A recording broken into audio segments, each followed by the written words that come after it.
Correct ತಾವು ನಿನ್ನೆ ಮಾಧ್ಯಮದಲ್ಲಿ ಬಂದ ಮೇಲೆ ನಾನು ಗಮನಿಸಿದೆ, ಅವರಿಗಾಗಲೇ ಸಸ್ಪೆಂಡ್ ಮಾಡಿದ್ದೀವಿ.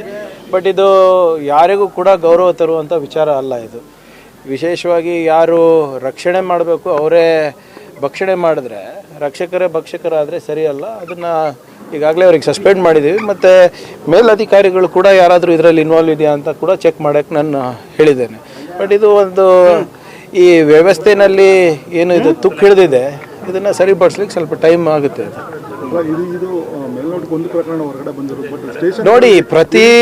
ನೋಡಿ ಬೇರ್ ಮಟ್ಟದಲ್ಲಿ ಎಲ್ಲ ಕಡೆ ಏನಾದರೂ ಒಂದು ಇದ್ದೇ ಇರ್ತದೆ.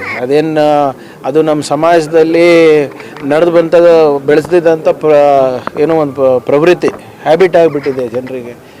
ಆದರೆ ಯಾವಾಗ ನಾವು ಇದನ್ನು ಮೇಲ್ಗಡೆಯಿಂದ ಸರಿಪಡಿಸೋದು ಅಷ್ಟೇ ಅಲ್ಲ, ಬೇರ್ಮಟ್ಟದಿಂದ ಸರಿಪಡಿಸ್ಬೇಕು. ಮಾನ್ಯ ಮುಖ್ಯಮಂತ್ರಿಗಳು ಕೂಡ ಆಗಲೇ ಸೂಚನೆಯನ್ನು ನೀಡಿದ್ದಾರೆ. ಯಾರ ನಾಗರಿಕರಿಗೆ ತೊಂದರೆ ಕೊಡ್ತಾರೆ, ದುಡ್ಡು ಕೇಳ್ತಾರೆ, ಭ್ರಷ್ಟಾಚಾರದಲ್ಲಿ ತೊಡಗಿದ್ದಾರೆ, ಅವ್ರ ಮೇಲೆ ನೇರವಾಗಿ ನಮಗೆ ಕಂಪ್ಲೇಂಟ್ ಮಾಡಿ ಅಂತಲೂ ಕೂಡ ಮುಖ್ಯಮಂತ್ರಿಗಳು